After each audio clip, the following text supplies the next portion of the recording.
Hello बच्चों, चलिए start करते हैं अपने क्लास 12th का पहला चैप्टर जो है रिलेशन एंड फंक्शन। तो सबसे पहले हम पढ़ेंगे रिलेशन के बारे में। तो रिलेशन क्या होता है बेटा? नॉर्मल सी बात, अगर हम नॉर्मल लाइफ में देखा जाए तो रिलेशन क्या होता है, जैसे मदर फादर का होता है, माँ बाप बेटा माँ का होता है, बेटे बाप का होता है, भाई बहन का होता है, बहन भाई का होता है, या सॉरी भाई भाई का होता है, दोस्तों का होता है, रिश्तेदारों के साथ होता है। तो वो रिलेशन होता है हमारा। तो बट मैथ्स की लैंग्वेज में रिलेशन को हम किस तरीके से कंसीडर करते हैं वो मैं बताता हूँ आपको। मान लो a इक्वल्स टू बी लिखा है आपका, तो a और b के बीच रिलेशन क्या है, वो क्या है, इक्वल है। या a is subset of b, a क्या है, b का सबसेट, यानी कि सबसेट मींस a के सारे एलिमेंट्स b के अंदर आ रहे हैं।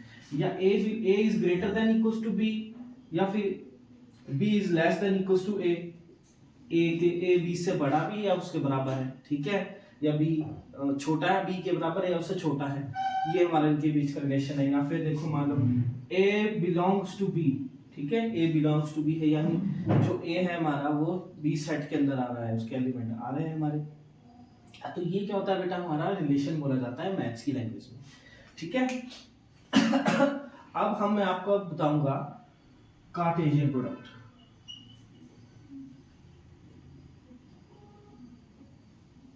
हमारा कार्टेशियन प्रोडक्ट क्या होता है? कार्टेशियन प्रोडक्ट का मतलब क्या होता है, हमें अगर दो सेट दे रखे हैं, मान लो एक ए सेट दे रखा है, उसके अंदर हमारे एलिमेंट है 1 2 3 एंड बी के अंदर एलिमेंट है बेटा मेरा मान लो 3 4। तो जितने भी इसके पॉसिबल ऑर्डर्ड पेयर बनेंगे, हमारे ऑर्डर्ड पेयर होंगे, यानी ये पेयर x और y, जहां पे x कहां बिलोंग करेगा बेटा मेरा a सेट में, और y बिलोंग करेगा बेटा मेरा b सेट में। जितने भी पॉसिबल इसके ऑर्डर्ड पेयर बन सकते हैं वो मेरा क्या होगा, कार्टेशियन प्रोडक्ट। वो क्या होगा, कार्टेशियन प्रोडक्ट। तो हम देखते हैं a इंटू बी निकाल के देखते हैं वो कैसे होता है बेटा हमारा। कैसे निकलेंगे, 1 का मैं 3 के साथ भी बना सकता हूँ पेयर, 1 का 4 के साथ भी बन सकता है। फिर इसकी बात a इंटू बी है तो a पहले लिखेंगे। अब a के एलिमेंट कौन सा पहला, a टू b है, या a इंटू बी है तो a पहले आएगा इस साइड, यानी ठीक है। तो 1 का 3 के साथ भी हो सकता है पेयर, 1 का 4 के साथ भी हो सकता है। फिर a का नेक्स्ट एलिमेंट क्या है, 2 है, 2 का 3 के साथ भी हो सकता है, 2 का 4 के साथ भी हो सकता है, ठीक है। सिमिलरली अब तीसरा एलिमेंट बचा, 3 का 3 के साथ भी हो सकता है और 3 का 4 के साथ भी हो सकता है। तो ये मेरे पॉसिबल जितने भी पेयर्स आए ऑर्डर्ड पेयर, ये होते हैं बेटा मेरे कार्टेशियन प्रोडक्ट। क्या होते हैं ये मेरे कार्टेशियन प्रोडक्ट। ये सारे बस इतने ही पॉसिबल पेयर बनेंगे, जितने जो ये एलिमेंट दिए इसके अकॉर्डिंग सिर्फ इतने ही पेयर बनेंगे हमारे। अब इससे रिलेशन अलग बनते हैं हमारे। अब इसमें जो हमारा रिलेशन जो भी होगा हमेशा वो क्या होता है, या तब सबसेट होता है या तब इक्वल टू हो सकता है किसके, Cartesian product of a into b. जो भी मेरा हमेशा रिलेशन बनेगा इसमें, या वो क्या होगा, या इसके बराबर होगा, ये जो कार्टेशियन प्रोडक्ट आया, ठीक है, या इसका सबसेट होगा। सबसेट मींस जितने भी रिलेशन के हमारे पेयर हैं वो सारे कहां पे आएंगे, इसी में से बनेंगे, ठीक है। हमें कभी ऐसे नहीं होगा कि रिलेशन के अंदर ज्यादा पेयर आएंगे, इससे जितने भी हैं इससे ज्यादा कभी नहीं आएंगे। इसके इक्वल आ सकता है, इसके कम आ सकता है, वो सबसेट होगा हमारा, ठीक है। तो ये मैंने आपको बता दिया, ये होता है हमारा कार्टेशियन प्रोडक्ट, ये रिलेशन है हमारा, +1 में पढ़ा होगा हमने, ठीक है। और इस साइड के जो ये एलिमेंट होते हैं बेटा मेरा, ये होता है डोमेन, ठीक है, ये होता है हमारा x और ये होता है हमारा y, ठीक है। इस साइड ये होता है एलिमेंट हमारा डोमेन और ये वाला होता है y वाला, इसको बोलते हैं हम रेंज, ठीक है। अभी थोड़ा सा और डिटेल में बताऊंगा आपको इसके बारे में।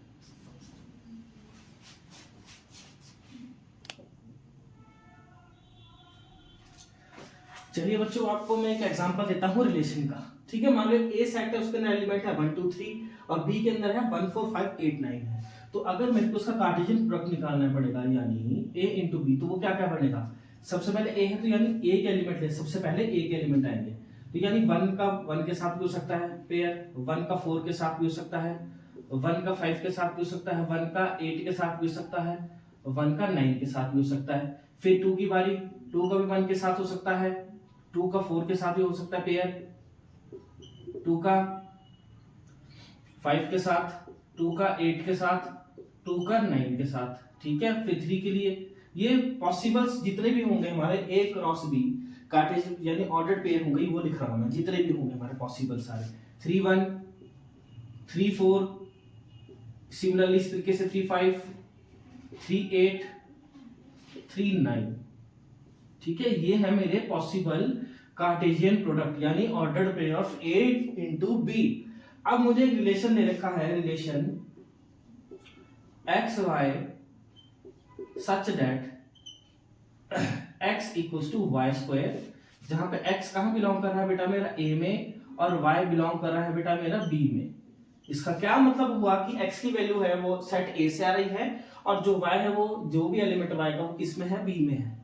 तो डाल के देख लो, कंडीशन क्या दे रखी है, x equals to y square, तो x equals to y square, या फिर चलो उल्टा कर लेते हैं, सॉरी मैं यहाँ लिख लेता हूँ y square equals to x, ये ले लेता हूँ मैं, कंडीशन थोड़ी इजी हो जाएगी। y square equals to x,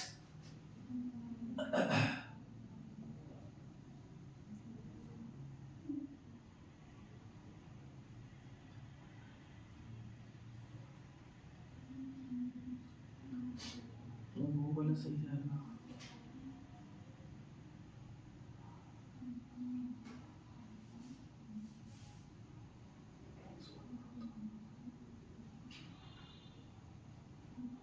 sorry वही ठीक है, यही ठीक है बच्चों। ठीक है, तो जो मेरी कंडीशन है x equals to y square, तो अगर सबसे पहले मैं y1 पुट करता हूँ तो x पे कितना आ जाएगा 1। ठीक है, अगर मैं y को 2 पुट करता हूँ बेटा, सॉरी तो पॉसिबल एक पेयर का आगे 1 1 है। ठीक है, अगर मैं भाई y को 2 पुट करता हूँ तो x कितना आ जाएगा 4, बट वो पॉसिबल नहीं है मेरा। ठीक है, मैं दोनों तरीके से बता दूंगा आपको। अगर आप सॉरी y तो 2 है नहीं, y मतलब हमारा कितना है 4 है, y कितना आ गया 4 है, उसके बाद अगला एलिमेंट अगर मैं y 4 डालूंगा तो x कितना आ जाएगा 16 आ जाएगा। बट x कहां तक है, सिर्फ हमारा x कहां बिलोंग कर रहा है a में, तो a के अंदर कितने एलिमेंट है, सिर्फ 1 2 3 है। तो इसके मान लो अगर इस हिसाब से देखा जाए तो मेरा रिलेशन क्या बनेगा बेटा, सिर्फ a की पेयर आएगा, ऑर्डर्ड पेयर। वो कौन सा होगा, जब मैं y1 पुट कर रहा हूं, क्योंकि y कहां बिलोंग कर रहा है b सेट में, और b के एलिमेंट कहां स्टार्ट हो रहे हैं 1 से। तो अगर सबसे पहले मैं b1 पुट करूं 1 है ना, तो y की जगह 1 डालूंगा तो x पे कितना आ जाएगा 1, तो वो पेयर है, हाँ तो वो आ जाएगा रिलेशन के अंदर। ठीक है, अगर मैं भाई अब अगला y4 पुट करूं, मान लो यहाँ पे अगला एलिमेंट 4 है, तो या x की जगह y की जगह मैं क्या डालूंगा 4, x कितना आ जाएगा 16, x तो एलिमेंट है ही नहीं 16 ए के अंदर, तो ये पॉसिबल पेयर होगा नहीं।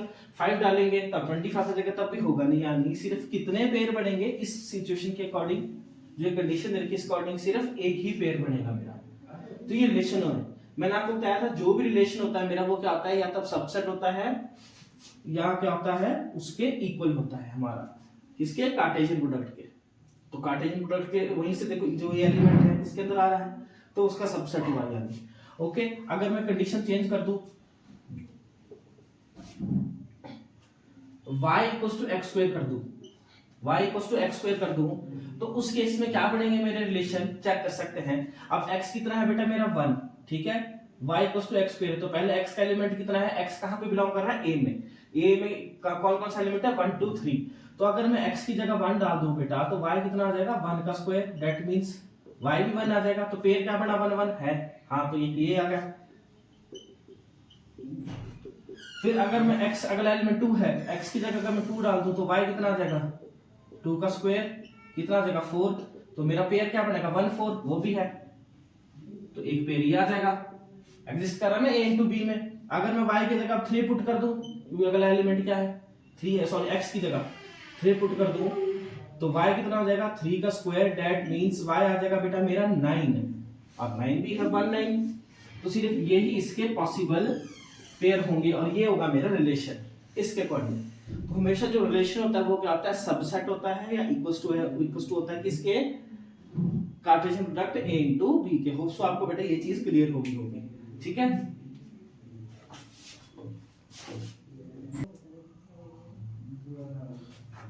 अब करते हैं बच्चों हम टाइप्स ऑफ रिलेशन। तो सबसे पहले टाइप का जो रिलेशन का आता है वो होता है एम्प्टी रिलेशन।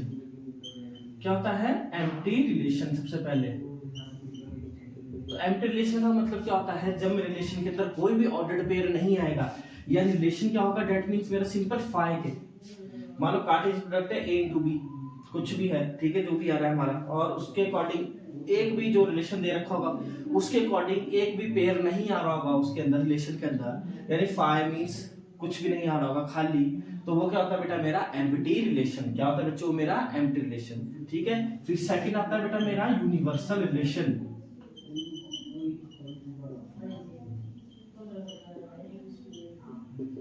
यूनिवर्सल रिलेशन क्या होता है बेटा, अगर मेरा if each element of a is related to each element of B, if each element of set A is related to each element of set B, then it is universal relation। अगर set A का हर एक element किसके साथ relate कर रहा हो, दूसरे जो सेट B के हर एक एलिमेंट के साथ, हर एक के साथ, तो वो क्या होता है बेटा, मेरा यूनिवर्सल रिलेशन। मैं आपको इसका एक एग्जांपल देता हूं। मान लो एक A है, उसके अंदर एलिमेंट है 1 3, बी के अंदर बेटा मेरा एलिमेंट है वो है 5 7 9, और मेरे को रिलेशन क्या दे रखा है, x y such that mod of x minus y is an even number. क्या दे रखा है कंडीशन की, एक्स माइनस वाई क्या है बेटा, मेरा इवन नंबर है। ठीक है, mod of x minus y, तो अगर नेगेटिव पे आएगा तो भी कोई दिक्कत नहीं है, तो चेक कर सकते हैं हम। तो मेरा ध्यान से देखो, ये है बेटा मेरा ए, ये है बेटा मेरा बी, 5 7 9। तो देखो हर एक एलिमेंट सबके साथ रिलेट कर रहा है, कैसे, 1 माइनस 1 5 से कर रहा है, 1 5 से किस तरीके से, मॉड 1 माइनस 5 करो। ठीक है, जहां पे लिख सकते हैं आप, सॉरी मैं पूरा लिख देता हूं, इज एन इवन नंबर, और यहां लिख सकते हैं आप कि x कहां से बिलोंग कर रहा है बेटा, x है a सेट में और y आ रहा है हमारा b सेट में। तो चेक कर सकते हैं आप, x माइनस 5, 1 माइनस 5 कितना होता है, -4, बट मॉड है तो क्या आ जाएगा, +4, 1 माइनस 7 -6 कितना हो जाएगा, +6।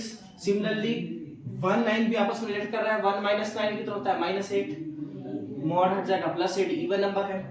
सिमिलरली 3 5, 3 माइनस 5 -2, मॉड हटेगा +2, 3 माइनस 7 -4 प्लस मोड हटेगा तो +4 हो जाएगा, 3 माइनस 9 -6, मोड हटेगा तो +6, सारे इवन नंबर है। तो इस तरीके से हर एक एलिमेंट आपस में रिलेट कर रहे हैं एक दूसरे के साथ। ठीक है, तो वो क्या होता है बेटा, मेरा यूनिवर्सल रिलेशन। ठीक है बेटा, अब करेंगे इसका नेक्स्ट पार्ट। चलिए बेटा, अगला है आइडेंटिटी रिलेशन का मतलब क्या होता है। मान लो एक सेट ए है, तो उसके अंदर एलिमेंट है 1 2 3, और बी के अंदर भी एलिमेंट मेरे सेम है। ठीक है, आइडेंटिटी रिलेशन का मतलब क्या होता है, जब दोनों सेट के अंदर मेरे सारे एलिमेंट्स सेम होंगे, बिल्कुल सेम होंगे, तो वो क्या होता है बेटा, मेरा आइडेंटिटी रिलेशन। ओके, अब हम पढ़ेंगे अगला वाला, जो मेन है, सबसे इंपॉर्टेंट है, जो आपको बोर्ड्स में भी आएगा, जो आपने करना है। ठीक है, वो है हमारा, यहाँ से स्टार्ट होता है, वो होता है रिफ्लेक्सिव रिलेशन। क्या होता है बेटा मेरा रिफ्लेक्सिव रिलेशन? क्या होता है बेटा मेरा रिफ्लेक्सिव रिलेशन? बच्चों, रिफ्लेक्शन का मतलब क्या होता है, अगर आप शीशे के सामने खड़े हैं तो आपको आपकी ही इमेज दिखाई देगी, यानी दोनों तरफ सेम होगा। मान लो एक ए सेट है, उसके अंदर एलिमेंट है 1 2 3, ठीक है, और मेरा मान लो a इंटू ए कर रहा हूं मैं, a इंटू ए करूंगा, और मेरे मान लो जो पेयर्स बन रहे हैं 1 1 2 2 3 3, समझ रहे हो कैसे? a टू a करूंगा मैं, अगर 1 2 3 1 2 1 2 3, 1 1 का रिलेशन, 1 का पेयर 1 के साथ, ऑर्डर्ड पेयर 1 का 2 के साथ, 1 का 3 के साथ, सारे लिख देता हूं, 1 2 1 3, फिर 2 1 2 2 लिख दिया है, 2 का 3 के साथ, सारे पॉसिबल पेयर, फिर 3 का 1 के साथ, 3 का 2 के साथ, 3 का 3 के साथ। ये है बेटा मेरे पॉसिबल ऑर्डर्ड पेयर। अब रिफ्लेक्सिव रिलेशन का मतलब क्या होता है बेटा मेरा, सबसे याद रखना, reflection if a belongs to r या फिर b बिलोंग्स टू r, यानी दोनों तरफ मेरे एलिमेंट सेम होने चाहिए, डबलेट बोलते हैं जिसको हम, वो रिलेशन के अंदर प्रेजेंट है तो वो रिफ्लेक्सिव होगा। अब ध्यान दो, जैसे कौन कौन से है, ए के अंदर एलिमेंट 1 है, 2 है एंड 3 है, तो मेरा हमने जो ऑर्डर्ड पेयर बना उसके अंदर 1 1 भी होना चाहिए, 2 2 भी होना चाहिए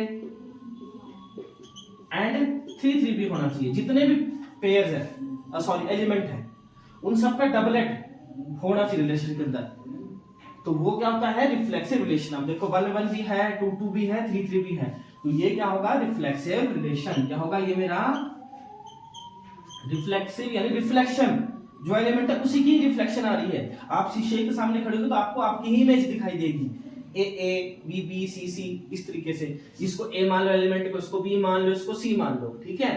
तो जितने भी एलिमेंट है, ओके, जो भी प्रेजेंट होगा हमारा सेट, उसके अंदर जितने प्रेजेंट है उन सब का डबलेट होना चाहिए, तभी वो रिफ्लेक्सिव होगा। It is reflexive relation. मान लो, ठीक है, अब मैं आपको एक एग्जांपल और देता हूं। तो अब ये रिफ्लेक्सिव रिलेशन है क्योंकि जितने भी एलिमेंट्स थे एक है, उसकी सबके डबलेट है, तो वो रिफ्लेक्सिव रिलेशन होगा हमारा। अब मान लो ये है मेरा, सॉरी, और इसे रिलेशन मान, ठीक है, मान लो ए है, जो भी मान लो ए है हमारा, सेट दे रखा है, इसकी जितनी ऑर्डर्ड पेयर बनेंगे तो उससे हमारे पर एक रिलेशन बन रहा है।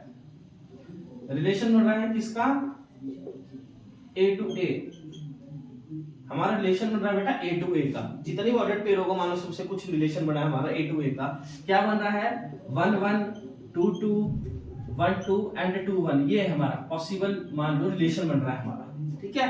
अब ध्यान से देखो, ए के अंदर कितने एलिमेंट है, 1 2 3, 1 की डबलेट है 1 1, 2 की भी है 2 2, बट 3 की नहीं है 3 3, जो इस रिलेशन के अंदर आ रहे हैं हमारे पेयर, ठीक है, उसमें 3 3 नहीं है, यानी 1 1 तो है रिलेशन के अंदर, 2 2 भी है रिलेशन के अंदर, बट 3 3 नहीं है हमारे रिलेशन के अंदर, यानी does not belongs to r. R that means relation जो बना है, ऑर्डर्ड पेयर नहीं, ऑर्डर्ड पेयर की बात नहीं करूं मैं, रिलेशन की बात कर रहा हूं, कुछ भी कंडीशन हो सकती है वो, ठीक है, अभी ये क्वेश्चंस करेंगे तब लग जाएगा आगे पता। तो उस केस में ये रिफ्लेक्सिव नहीं होगा, ठीक है। क्यों नहीं होगा, क्योंकि रिफ्लेक्सिव रिलेशन कब होगा बेटा, जब जितने भी एलिमेंट होंगे हमारे सेट ए के, उन हर एक एलिमेंट की डबलेट इमेज, डबल इमेज होनी चाहिए। अगर किसी की भी एक की भी छूट गई, नहीं बनी, तो वो रिफ्लेक्सिव नहीं होगा उस केस में। ओके बेटा, ठीक है। अब करेंगे अपना हम अगला,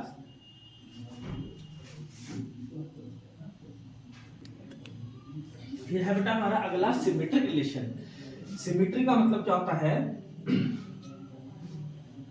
if a, b belongs to r, a और b क्या है, अलग अलग नंबर है, एंड उसका उल्टा b, a भी रिलेशन के अंदर आ जाए बेटा मेरा, तो वो क्या होता है बेटा मेरा, सिमेट्रिक रिलेशन। अब आप बोलेंगे सर ऐसे समझ नहीं आया, एग्जांपल से समझाओ। मान लो एक a है हमारा बेटा 1 2 3, ठीक है, और एक रिलेशन बना है बेटा मेरा a टू a, क्या बना है, a टू a, क्या रिलेशन बना है हमारा, यानी जो भी पॉसिबल पेयर्स है, 1 1 है, 1 2 है, 1 3 है, 3 1 है, 2 1 है, ठीक है, ये है।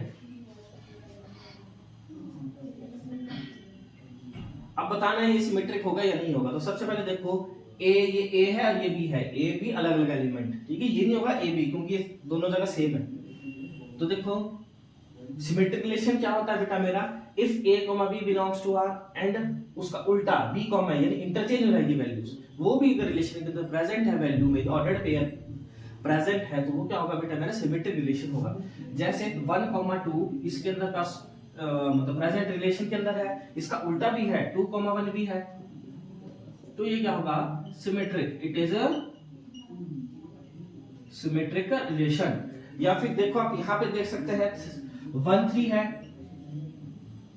एंड उसका उल्टा भी है, 3 1 भी है, 1 3 है और उसका उल्टा भी है, 3 1 भी है, तो ये क्या होगा मेरा, सिमेट्रिक रिलेशन होगा।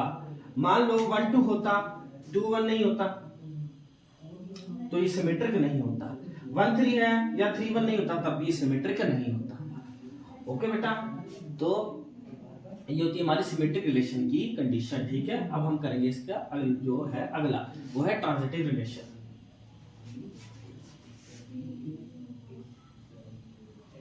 अगर आपको थोड़ा सा और जानना हो इसके बारे में तो मैं आपको चलो बता देता हूँ। अगर आपको कंफ्यूजन होगी थोड़ी सी और क्लियर कर देता हूँ।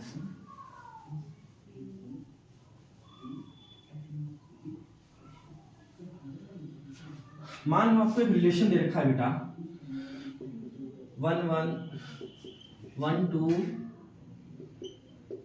2-3 1-4 3-4। बताओ ठीक है कि ये रिफ्लेक्सिव है, सिमेट्रिक है या नहीं है।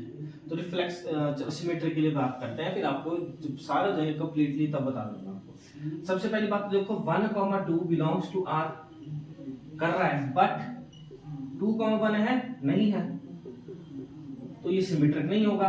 2,3 है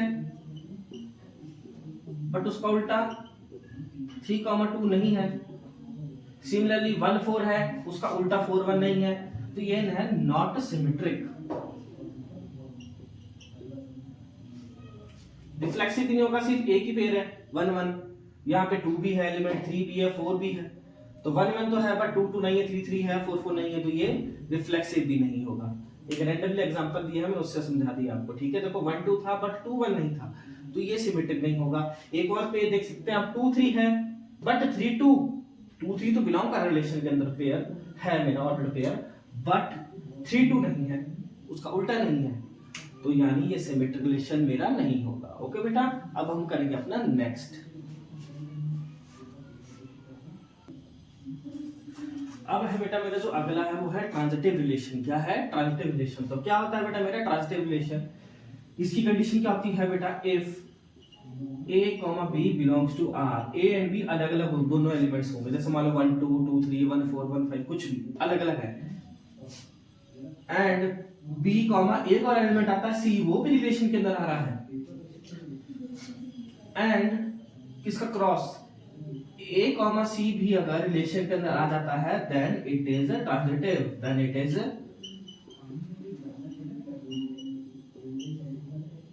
ट्रांजिटिव।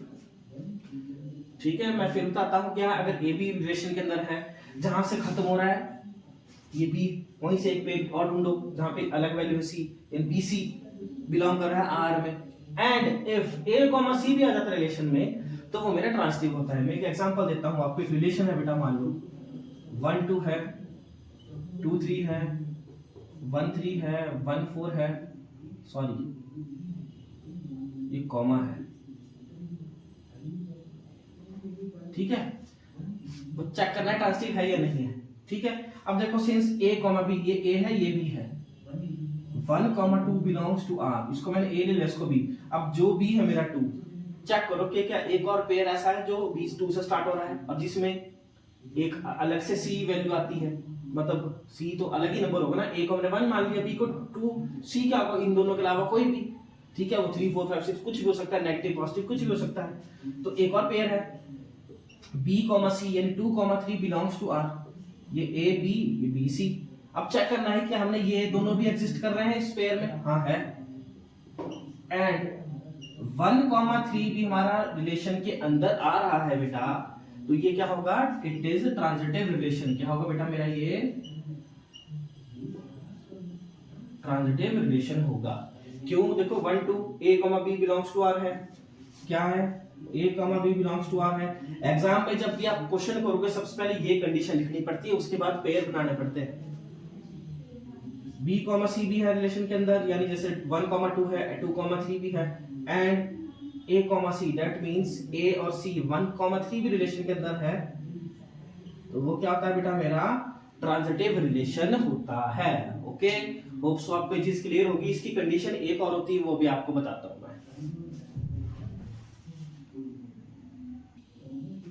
अब बच्चे ट्रांजिटिव की एक और कंडीशन होती है, ट्रांजिटिव रिलेशन की एक और कंडीशन होती है, वो क्या होती है कि if A comma B belongs to R and B comma C does not belongs to R, यानी ये सेकंड वाला पेयर मेरे पास है ही नहीं, A comma C भी नहीं होगा रिलेशन में, then it is also transitive, क्या होगा वो ट्रांजिटिव रिलेशन होगा। मैं फिर बताता हूं, अगर A comma B belongs to R है बट B comma C उसके अंदर पेयर ही नहीं है, A comma C भी नहीं होगा, यानी सिंपल याद रखो कोई बीच वाला मिसिंग है अगर, तो वो उस केस में वो क्या होगा ट्रांजिटिव रिलेशन होगा। एक एग्जांपल देता हूं बेटा मैं आपको, ठीक है। मानो एक मेरे को रिलेशन देखा है,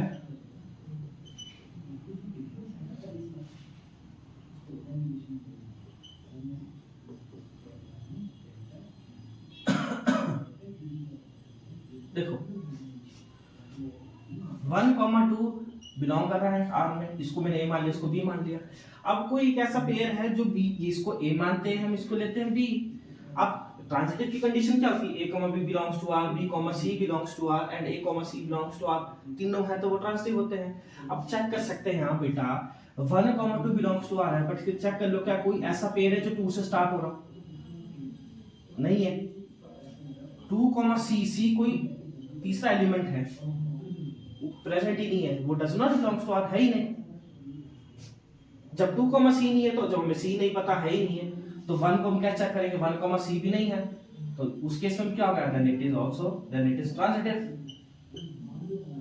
ठीक है, एक और पेज देख सकते हैं आप, देखो 3,2 या 1,4 ले लो, 1,4 इसको ए बी मान लो, लिस्ट के अंदर है, but B C B A4 है, इससे तो कोई और पेयर स्टार्ट ही नहीं हो रहा, ये है ही नहीं, यानी ये सेकंड वाला मिसिंग है, तो उस केस में वो क्या होता है बेटा, मेरा ट्रांजिटिव रिलेशन होगा।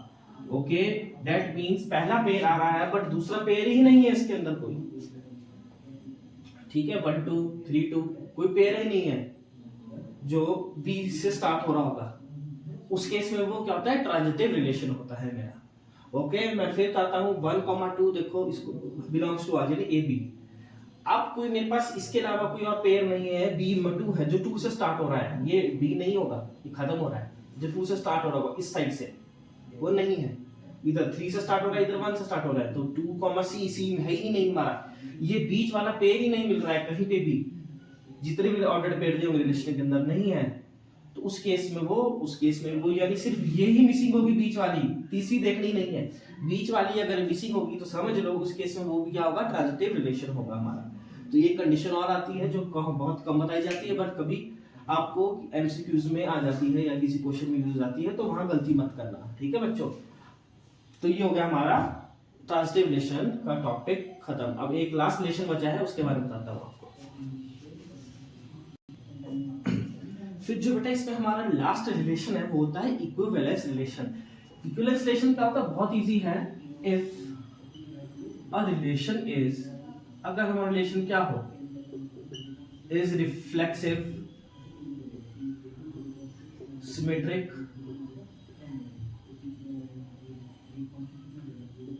शॉर्ट फॉर्म में लिखा है सिमेट्रिक एंड ट्रांजिटिव। अगर कोई हमारा जो रिलेशन है वो तीनों होना चाहिए, रिफ्लेक्सिव भी, सिमेट्रिक भी, ट्रांजिटिव भी, then it is equivalence relation. तब क्या होता है वो, it is an equivalence relation. Okay, कब होता है इक्विवेलेंस रिलेशन का मतलब क्या होता है, अगर कोई मेरा रिलेशन रिफ्लेक्सिव भी है, सिमेट्रिक भी है, ट्रांजिटिव, तीनों होना चाहिए, कोई ये भी अगर एक मिसिंग है मिस होगा, मतलब मान लो रिफ्लेक्सिव है, सिमेट्रिक है पर ट्रांजिटिव नहीं है, तो इक्विवेलेंस भी नहीं होगा। इक्विवेलेंस कब होता है रिलेशन, जब वो रिफ्लेक्सिव भी होता है, सिमेट्रिक भी होता है, ट्रांजिटिव भी होता है, तीनों होना चाहिए, तब उसको हम क्या बोलते हैं, इक्विवेलेंस रिलेशन। तो बेटा ये हमारा जो रिलेशन की इंट्रोडक्शन थी, ये सारी आपकी ऑलमोस्ट पूरी कवर हो चुकी है। जो आपको एग्जाम पॉइंट ऑफ व्यू से क्वेश्चन आते हैं, या नीट जेईई वगैरह में क्वेश्चंस आते हैं, आपको एनडीए वगैरह में क्वेश्चंस आते हैं, तो कोई भी कॉम्पिटिटिव एग्जाम में क्वेश्चन आता है, तो ये कंसेप्ट बहुत इंपॉर्टेंट है, ठीक है। तो कवर हो गया आपका ऑलमोस्ट। अब इसके बाद हम करेंगे नेक्स्ट वीडियो में करेंगे बेटा हम फंक्शन के बारे में, आपको बताया जाएगा कि फंक्शन क्या होता है, ठीक है। और थोड़ा सा आपको फिर मैं उससे पहले आपको थोड़ी सी क्वेश्चंस बता दूंगा क्या क्या बोर्ड्स में इंपॉर्टेंट है, जो आते हैं जिस टाइप के क्वेश्चंस, क्या क्या प्रिपेयर करना है आपने इस चैप्टर में से, ठीक है, कितने नंबर का प्रिपेयर करना है, कौन सा क्वेश्चन ज्यादा वेट करता है इसमें, ठीक है। 5 नंबर का क्वेश्चन भी आ सकता है इसमें से, 3 नंबर का क्वेश्चन भी आ सकता है बोर्ड में, ठीक है। एच बोर्ड में भी आ सकता है, सीबीएसई में भी आ सकता है, आपको एमसीक्यूज भी आ सकता है। इसमें हाई चांसेस होते हैं एमसीक्यूज आने के 1 नंबर के लिए। आपको बता दी जाएगा, पेयर दिए होंगे रिलेशन में, एक रिलेशन दिया होगा और पूछा होगा कि बताओ सिमेट्री का ट्रांसिटिव रिफ्लेक्सिव या इक्विवेलेंस है या कौन सा नहीं होगा इसमें से, ठीक है। तो उसके बारे में करेंगे हम नेक्स्ट वीडियो में, ठीक है बच्चा, थैंक यू।